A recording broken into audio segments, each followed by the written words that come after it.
მოგესალმებით, ეთერშია გურიის სახელი ამბების სტუდიაში თქვენთვის ნინო ვაშალონიდე მუშაობს.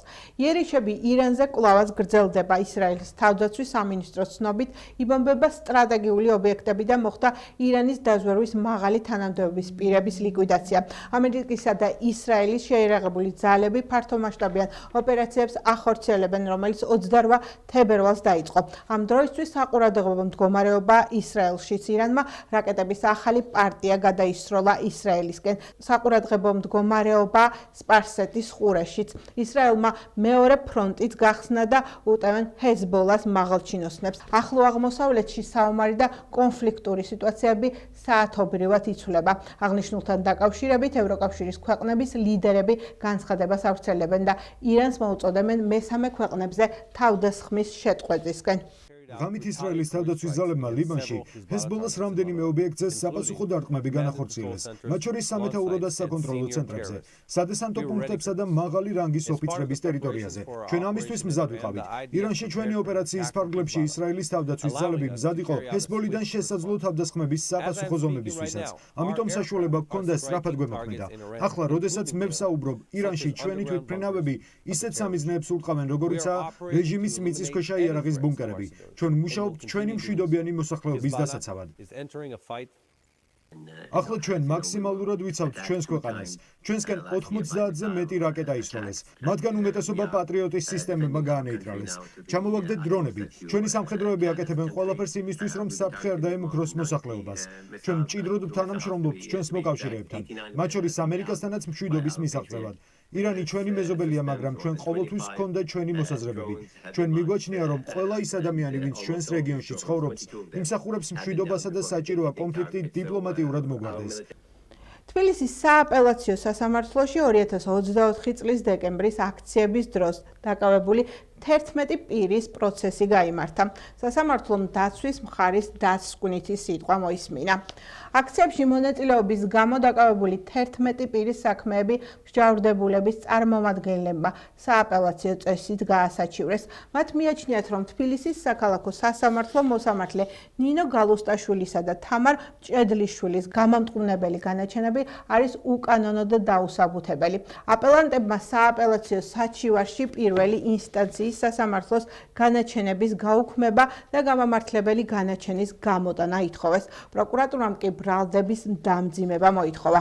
დღეს დაცვის მხარე გააგრძელებს საკუთარ დასკვნით სიტყვებს, მათ შორის თუ ამის დროის თვალსაზრისით საშუალება იქნება ანდრო ჭეჭინაძის მხარეც იტყვეს საკუთარ დასკვნით სიტყვას და საბოლოოდ უკვე ბიჭებიც იტყვენ ამდენიმე სიტყვას ავარაუდოდ საკუთარ განაჩენთან დაკავშირებით. გადაწყვეტილება, რომელიც აპელაციო წესით შეიძლება იქნას მიღებული და ერთადერთი, რომელიც იქნება სწორი და მართებული და კანონიერი, იქნება გამამართლებელი განაჩენი მხოლოდ და მხოლოდ.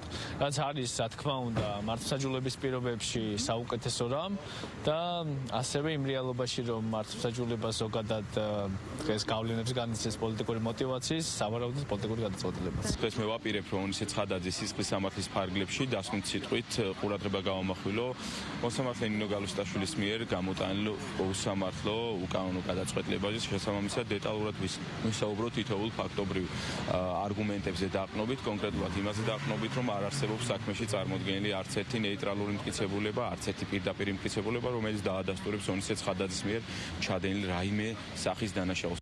საარჩევნო კოდექსში შესატან ცვლილებებზე იმსჯელეს დღეს იურიდიულ საკითხთა კომიტეტზე. სიახლე საერთაშორისო საარჩევნო დამკვირვებლებს ეხება. საარჩევნო კოდექსში ჩაიწერა, რომ საერთაშორისო დამკვირვებელი შეიძლება იყოს მხოლოდ უცხო ქვეყნის მოქალაქე 18 წლის ასაკიდან. CSKO-ს დადგენილებით განისაზღვრა საარჩევნო კომისიის ხდომაზე, პირის მიერ ხდომის ფოტო, ვიდეო გადაღებისა და აუდიო მონიტორინგის წესები. დღესვე იურიდიულ საკითხთა კომიტეტზე მესამე მოსმენით გრანტების შესახებ საქართველოს კანონში ცვლილებებზე იმსჯელეს. მეორე მოსმენის დროს საქართველოს სისხლის სამართლის კოდექსში ცვლილებების შეტანის შესახებ კანონპროექტში ცვლილება შევიდა. კერძოდ პროექტს დაემატა ჩანაწერი, რომლის თანახმადაც სასჯელის დანიშვნის დროს დამამძიმებელი გარემოებაა საქართველოს კონსტიტუციური წყობილების ან კონსტიტუციური ორგანოების არაღიარების მოტივით დანაშაულის ჩადენა. ბუნებრივია ეს ქმნის საკანონმდებლო ბარიერს იმისათვის, რომ საერთაშორისო ორგანიზაციებს არჩევნებში დაკვირვებისთვის გამოიყენონ ადგილობრივ დონეზე ექსპერტები, სპეციალისტები. ბუნებრივია ეს შეუწყობს თავისუფალი სამართლიანი გამჭვირვალე არჩევნების ჩატარებას ხელს, რაც ნამდვილად არ აწყობს ოცნებას. შესაბამისად, ისინი ცდილობენ ამ ხელოვნური საკანონმდებლო ბარიერით საერთაშორისო ორგანიზაციებს აუკრძალონ მანამდე პრაქტიკაში არსებული ეს მეთოდი, რომ მათ ადგილობრივ დონეზე აიყვანონ საქართველოს მოქალაქე გრანტების შესახებ კანონში დაგეგმილი ეს ცვლილებები დღეს უკვე მიემართება არა მხოლოდ არასამთავრობო ორგანიზაციებს ან პოლიტიკურ აქტორებს, არამედ მიემართება რიგით ადამიანს, რიგით მოქალაქეს, რომელსაც სურს სამოქალაქო ან პოლიტიკური აქტივობას მიმართოს და თუ მას ეს კონკრეტული თანხები მიღებული აქვს უცხო ქვეყნის მოქალაქისგან, ამისთვის მას დაჭირდება ხელისუფლების ამ შემთხვევაში ოცნების ნებართვა. ბუნებრივია ოცნებას ექნება ბერკეტი, თავის შეხედულებისამებრ განსაზღვროს კონკრეტულ პირს მისცეს თანხმობა ან არ მისცეს თანხმობა. ეგრეთ წოდებული მდიდარი NGO-ების წარმომადგენლები, რომლებიც მხარი არიან, ისინი არაფრით არ შეიძლება იყვნენ ობიექტური დამკვირვებლები. იმიტომ რომ ისინი შემჩნეულები არიან პივიტის გაყალბებაში, ყალბი ნარატივების გავრცელებაში, 1000 ვარ სხვა ასეთ ქმედებებში, რომელიც დადასტურებულია. რომელიც აღიარება თვითონაც კი მოუწიათ მათ, როდესაც მათ წინ დაულაგეს ყველა მტკიცებულება თავის დროს, იცით თქვენ ამის შესახებ. ამიტომ თუ საერთაშორისო დამკვირვებელი გადაწყვეტს დაკვირვებას, მან უცხოეთშივე უნდა მოიძიოს ის სპექტრი, ვისი მეშვეობითაც განახორციელებს ამას.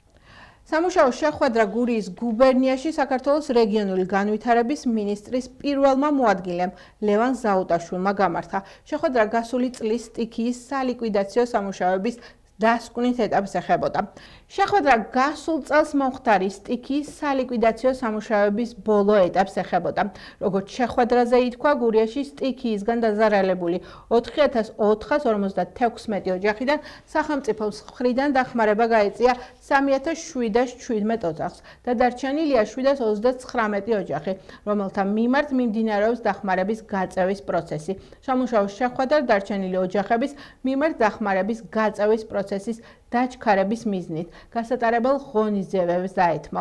შეხვედრას სამხარეო და სამივე მუნიციპალიტეტის ხელმძღვანელი პირები ესწრებოდნენ. ოზურგეთის მუნიციპალიტეტის საკრებულოს განათლების, კულტურის, სპორტის, ახალგაზრდულ საქმეთა, ჯანმრთელობისა და სოციალურ საკითხთა კომისიის ხდომაზე ოზურგეთის მუნიციპალიტეტის შეზღუდული შესაძლებლობების მქონე პირთა უფლებების დაცვის 2026 წლის სამუშაო გეგმა განიხილეს. იური ლომაძე ბერძნულ რომაულ ჭიდაობაში ალბანეთის სარეიტინგო სერიის ბრინჯაოს პრიზიორია. ოზურგეთელმა მოჭიდავემ 72 კილოგრამ წონით კატეგორიაში მესამე ადგილისთვის შეხვედრაში აზერბაიჯანელი რუსლან ნურულაიევი 7-4 დაამარცხა და ბრინჯაოს დაეუფლა. იური ლომაძის მწვრთნელებია ძმები ზურაბიანები.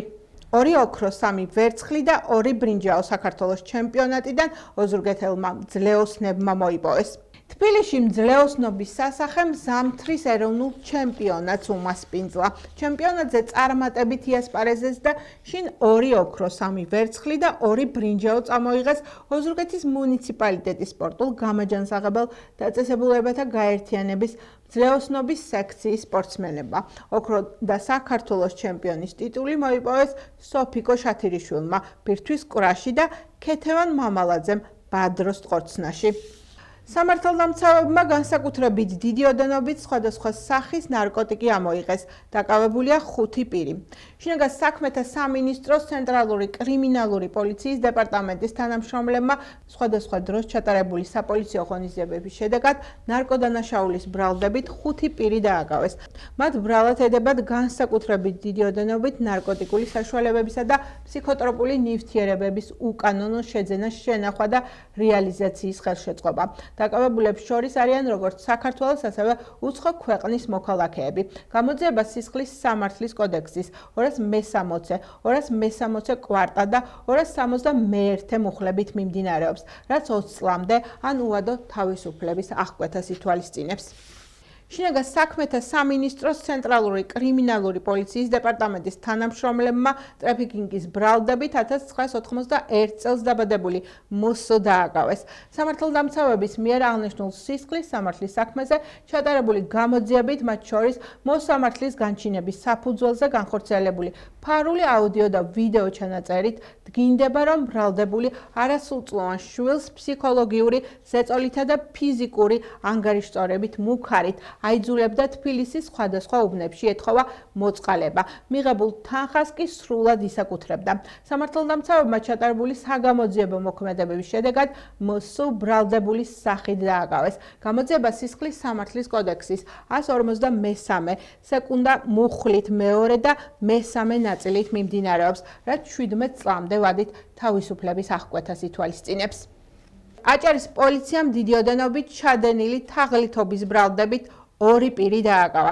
შინაგან საქმეთა სამინისტროს აჭარის პოლიციის დეპარტამენტის თანამშრომლებმა დიდი ოდენობით ჩადენილი თაღლითობის ბრალდებით მოსამართლის განჩინების საფუძველზე 1995 წელს დაბადებული S.O. და 1999 წელს დაბადებული L.A. ბათუმში დააკავეს. გამოძიებით დადგინდა, რომ ბრალდებულები წინასწარ შემუშავებული თაღლითური გეგმის მიხედვით 1997 წელს დაბადებულ მ.მ.-ს კუთვნილ დიდი ოდენობით თანხას 123,800 ლარს მოტყუებით დაეუფლნენ. სამართალდამცავებმა საქმეზე ჩატარებული ოპერატიული ღონისძიებებისა და საგამოძიებო მოქმედებების შედეგად S.O. და L.A. ბრალდებულის სახით დააკავეს.